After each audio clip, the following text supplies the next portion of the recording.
Novak Djokovic climbed into the Rod Laver Arena stands to celebrate his 10th Australian Open Championship and record-tying 22nd Grand Slam title Sunday, and, after jumping and pumping his fists with his team, he collapsed onto his back, crying. When he returned to the playing surface, Djokovic sat on his sideline bench, buried his face in a white towel and sobbed some more. This trip to Australia was far more successful than that of a year ago, when he was deported because he was not vaccinated against COVID-19, although difficult in its own ways, a bad hamstring, some off-court tumult involving his father.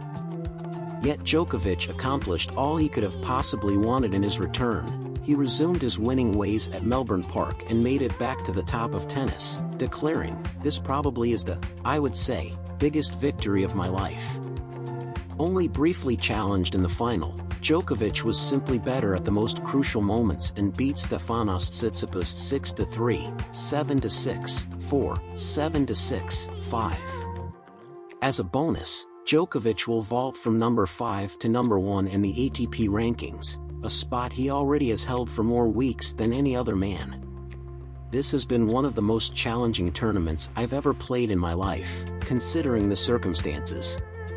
Not playing last year, coming back this year, Djokovic said, wearing a zip-up white jacket with a 22 on his chest. And I want to thank all the people that made me feel welcome, made me feel comfortable, to be in Melbourne, to be in Australia. The 35-year-old from Serbia stretched his unbeaten streak in Melbourne to 28 matches, the longest run there in the Open era, which dates to 1968. He adds trophy number 10 to the 7 from Wimbledon, 3 from the US Open, where he also was absent last year because of no coronavirus shots, and 2 from the French Open, to match rival Rafael Nadal for the most by a man. Only 2 women, Margaret Court, with 24, and Serena Williams, with 23, are ahead of him. This was also the 93rd ATP Tour level title for Djokovic, breaking a tie with Nadal for the 4th most.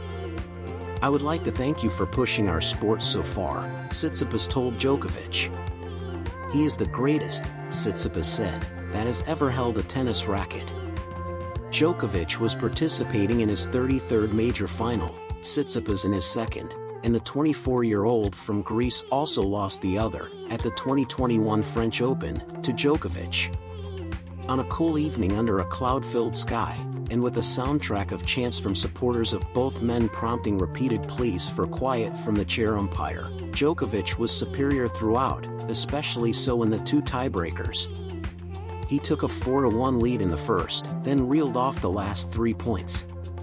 He led 5-0 in the closing tiebreaker and, when it finished, he pointed to his temple before screaming, a prelude to all of the tears. "Very emotional for us.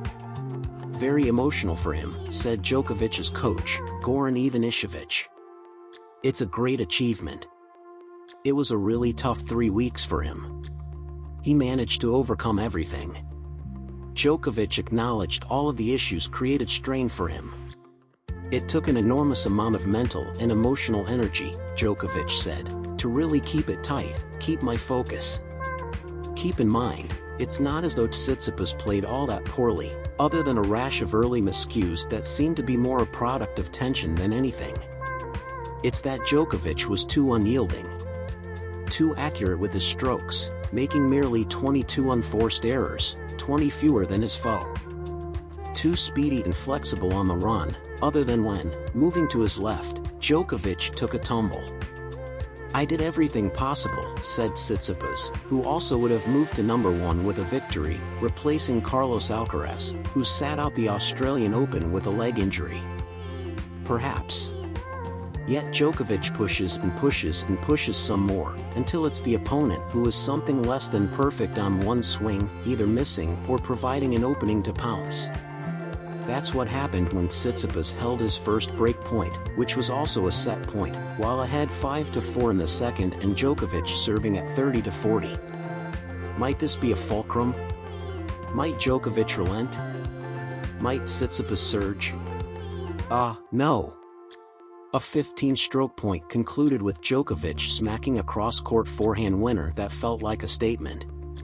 2 misses by Tsitsipas followed, a backhand long, a forehand wide. Those felt like capitulation. Even when Tsitsipas actually did break in the third, Djokovic broke right back. There has been more than forehands and backhands on Djokovic's mind over the past 2 weeks. There was the not-so-small matter of last year's legal saga.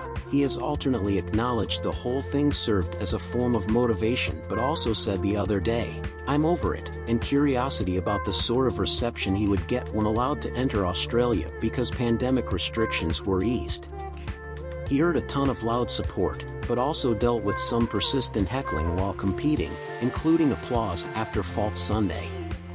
There was the sore left hamstring that has been heavily bandaged for every match, until the final, that is, when only a single piece of beige athletic tape was visible. And then there was the matter of his father, Serjan, being filmed with a group waving Russian flags, one with an image of Vladimir Putin, after Djokovic's quarterfinal. The tournament banned spectators from carrying flags of Russia or Belarus, saying they would cause disruption because of the ongoing invasion of Ukraine. Djokovic and his father said Serjan thought he was with Serbian fans. Still, Serjan Djokovic did not attend his son's semi-final or the final. "We both agreed," said the younger Djokovic, who did meet up with Dad for a hug after Sunday's match. "It would probably be better that he is not there." No matter all of it, Djokovic excelled, as he so often does. "It's been a long journey," he said, "but a very special one."